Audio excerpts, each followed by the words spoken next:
Do psychic vampires really exist? In the shadowy corners of paranormal research and metaphysical studies, few topics generate as much controversy as psychic vampirism.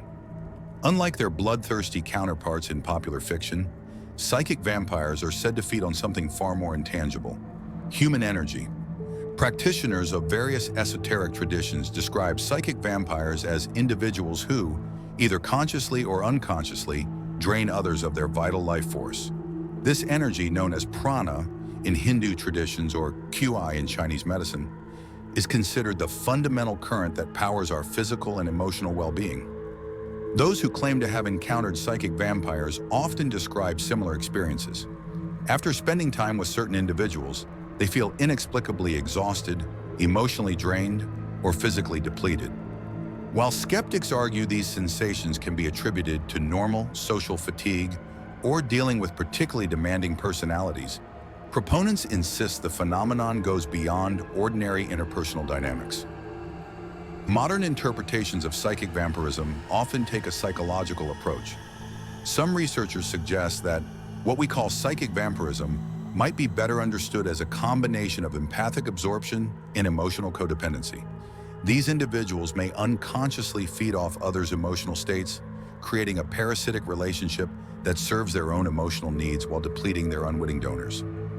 In professional settings, these energy-draining dynamics are sometimes described using more conventional terms like toxic relationships or emotional manipulation. The corporate world has its own version of energy vampires, those who consistently exhaust their colleagues through constant demands, drama, or attention-seeking behaviors. Interestingly, some self-identified psychic vampires argue that their condition is more akin to an energy processing disorder than a supernatural ability. They describe themselves as unable to generate or maintain their own energy levels, requiring them to draw from external sources to function normally.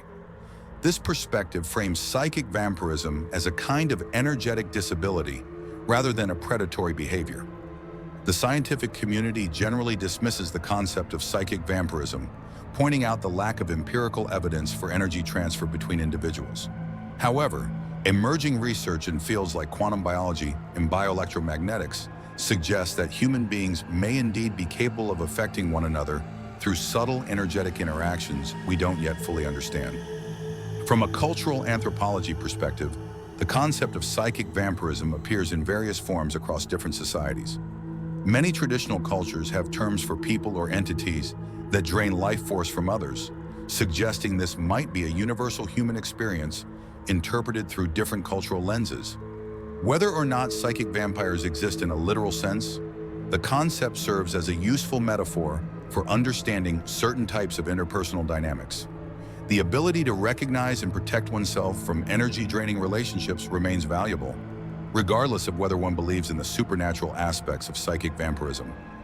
Perhaps the most practical approach is to focus less on the literal existence of psychic vampires and more on developing healthy boundaries and energy management practices.